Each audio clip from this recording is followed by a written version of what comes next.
السلام عليكم ورحمة الله وبركاته.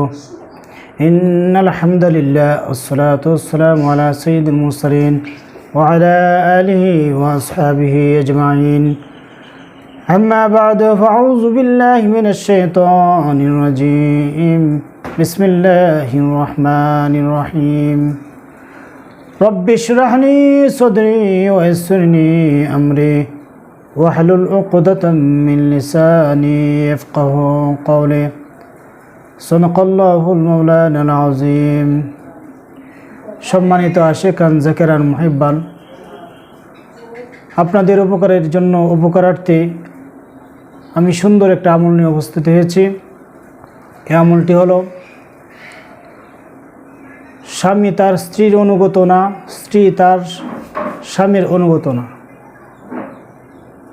স্বামী স্ত্রীকে ওদিকে যেতে বললে স্ত্রী যায় ওদিকে, যেদিকে নিষেধ করে ওদিকে যায়, অথবা যে কথা বলে এটা শুনো এটা শুনে না। এরকমভাবে স্ত্রীও স্বামীর অনুগত না। এটা বর্তমান সময়ে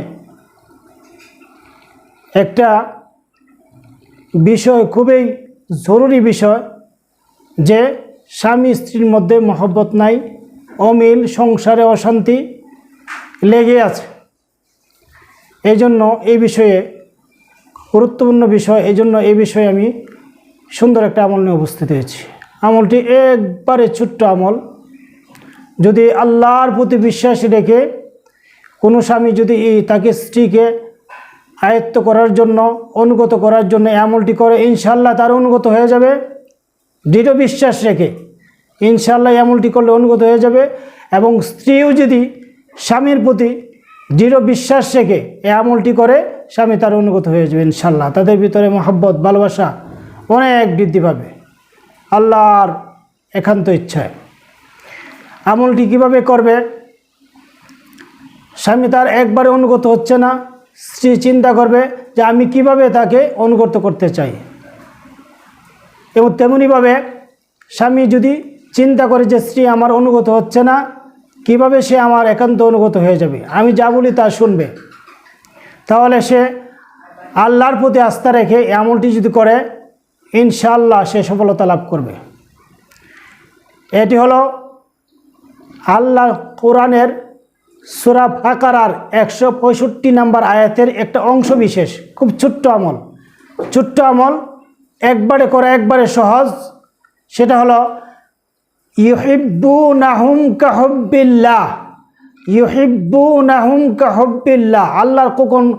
আল্লাহর কোরআন কখনো অসত্য, অযাচিত হইতে পারে না। সেটা হলো আল্লাহ রাব্বুল আলামিনের যত আয়াত নাজিল করছেন সব কিছু মানুষের উপকারের জন্য। আমরা শুধু খুঁজে খুঁজে নিব, খুঁজে খুঁজে নিয়ে এরপর আমল করব, ইনশাআল্লাহ আমার সংসার জীবন শান্তিতে ভরপুর হয়ে যাবে। সম্মানিত আশিকান জাকিরান মুহিব্বান, আপনাদের অবগতির জন্য এই আমলটা নিয়ে উপস্থিত হয়েছি। কীভাবে আমলটা করবেন? যদি আপনি মনে করেন তার সামনে উপস্থিত হয়ে আপনি এই আমলটা করতে পারবেন, তাহলে তার সামনে উপস্থিত হয়ে তাকে সামনে এনে এই আয়াতটা মনে মনে বলবেন। কিভাবে? বিসমিল্লাহির রহমানির রহিম। আয়াতের অংশবিশেষ, আয়াতের অংশবিশেষ একবারে ছোট্ট। ইউহিব্বুনাহুম কাহুব্বিল্লাহ, একবারে ছোট। আপনারা এটা রেকর্ড করে রাখতে পারেন। আপনারা রেকর্ড করে যদি রাখেন, তাহলে আপনি শুনে শুনে মুখস্থ করে ফেলবেন। ইউহিব্বুনাহুম কাহুব্বিল্লাহ, ইউহিব্বুনাহুম কাহুব্বিল্লাহ। আমি বলতেছি, আপনি রেকর্ড করেন। ইউহিব্বুনাহুম কাহুব্বিল্লাহ। এটা তার সামনে উপস্থিত হয়ে মনে মনে আপনার 7 বার বলবেন। মনে মনে আপনার 7 বার বলবেন। ফুটা যদি স্পষ্টভাবে নাও দিতে পারেন, আস্তে আস্তে ফুটা দিবেন, যাতে সে বেশি না বুঝে যে আপনি তাকে কী করতেছেন, ফু দিতেছেন। সে যাতে না বুঝে, এভাবে সে আপনি আমলটা করবেন। ইউহিব্বুনাহুম কাহুব্বিল্লাহ। স্বামী যদি স্ত্রীকে অনুগত করতে চান, সামনে গিয়ে বলবেন ইউহিব্বুনাহুম কাহুব্বিল্লাহ, আস্তে একটা ফু দিবেন যাতে সে না বুঝে। আবার বলবেন ইউহিব্বুনাহুম কাহুব্বিল্লাহ, সুন্দর করে আস্তে করে একটা ফু দেবেন, সাথে সে বেশি না বুঝে। আবার বলবেন ইউহিব্বুনাহুম কাহুব্বিল্লাহ। সুন্দর করে আস্তে করে একটা ফুল বেজেন যাতে সে বুঝি না বুঝে। তেমনিভাবে স্ত্রীও এই আমলটি করতে পারেন স্বামীকে অনুগত করার জন্য, একান্তভাবে অনুগত করার জন্য এই আয়াতটি আপনাদের জন্য এক বিশেষ আমল। আশা করি আপনাদের সকলে এই আয়াতটির উপর আমল করবেন। আর এইভাবে যদি আপনি অনুগত সামনে সামনে যদি ফু দিতে না পারেন, পানি নেবেন 1 গ্লাস, এই যে 1 গ্লাস পানি নিয়ে এইভাবে আমলটা করবেন। বিসমিল্লাহির রহমানির রহিম ইউহিব্বুনাহুম কাহুব্বিল্লাহ, ফু দিবেন। আবার বলবেন ইউহিব্বুনাহুম কাহুব্বিল্লাহ, ফু দিবেন। আবার বলবেন ইউহিব্বুনাহুম কাহুব্বিল্লাহ, ফু দিবেন। আবার বলবেন ইউহিব্বুনাহুম কাহুব্বিল্লাহ, ফু দিবেন। এভাবে 7 বার 7টা ফু দিবেন। 7টা ফু দিয়ে গ্লাসটা ঢাকনাতে ঢেকে রেখে দিবেন তাকে, এভাবে যাতে সে বুঝতে না পারে তাকে খাওয়াই দিবেন। এভাবে 3 দিন আমল করবেন, ইনশাল্লাহ সে আল্লাহর মেহেরবানিতে আপনার অনুগত হয়ে যাবে।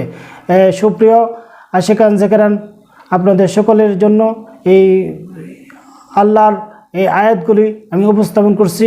এতে আপনি যদি উপকৃত হন, আশা করি আপনি শেয়ারের মাধ্যমে অন্য কেউ এটা উপকৃত করার তৌফিক দান করবেন। আল্লাহ সুবহানাহু ওয়া তাআলা আমাদের সকলকে উক্ত আমলগুলো আদায় করার সঠিকভাবে আদায় করার তৌফিক দান করুন। ওয়া আখির দাওয়ানা আনিল হামদুলিল্লাহি রাব্বিল আলামিন।